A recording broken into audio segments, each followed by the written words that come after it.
Hello everybody, welcome back to my channel, or welcome to my channel if this is your first time seeing me. My name is Gabrielle Tate. Today, as you can tell by the title, we're going to talk a little bit about inner child healing and kind of what that is and kind of just how to navigate that. So thank you so much for watching and supporting me, and I hope you enjoy this video. So first we're going to dive into who and what our inner child is. Our inner child is going to be, oh my god, there's an orange cat. There's a cat outside. First, we're going to dive into who and what our inner child is. Our inner child is those unconscious parts of ourselves that have been repressed, whether it be repressed memories, actions, emotions, or beliefs about ourselves that come from our childhood. I personally truly believe that if you want to get to where you want to be in life, and if you really want to step into your authentic self, then inner child healing and inner child work is really essential. So, the first tip that I have is really just making time to sit down and to listen to yourself and just to be with your inner child and just really honor what emotions come up for you, what kind of thoughts are you noticing are repetitive in your mind, and just kind of seeing how your body feels. Just really making a sacred space for yourself to just be and just feel. I also really just urge you to honor your emotions as humans.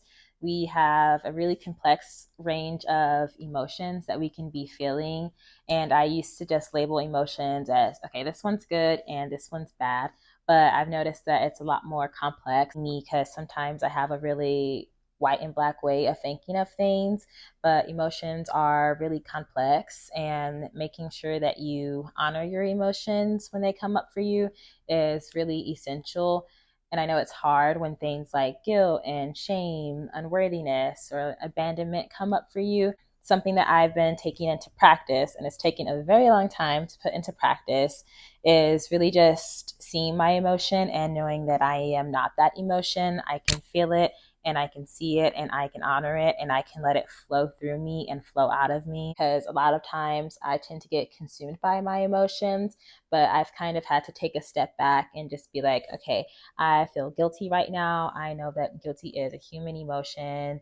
It does not define who I am. I am not my guilt. And I can kind of just see it, honor it, and let it flow throughout. The tip that I have for you is reparenting your inner child, specific to the way that you need to be shown love and the way that you need love.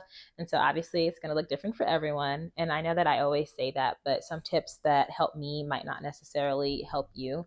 But something that I really honor along my self journey and my discovery back to myself is shadow work. I fucking love shadow work so much, even though it's very hard, it's very painful, and a lot of things come up.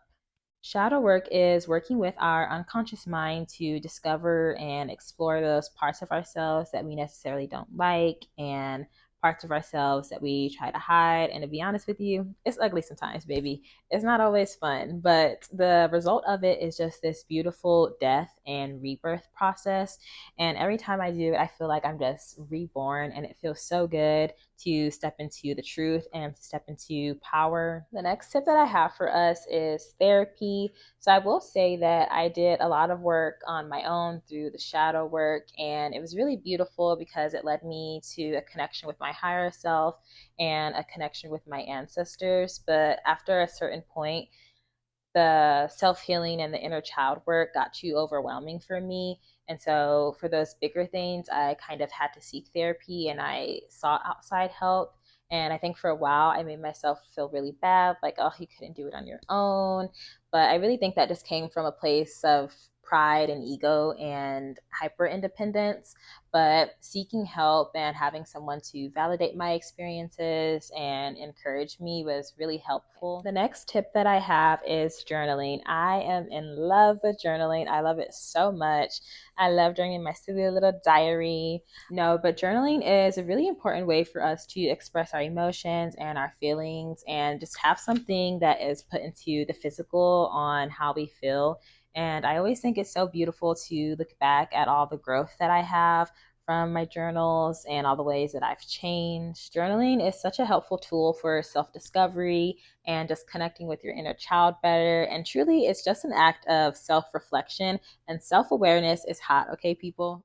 Last tip that I have for us is acceptance. Acceptance is really important. We truly cannot spend our whole lives running from ourselves and trying to outrun problems. It truly just gets us nowhere.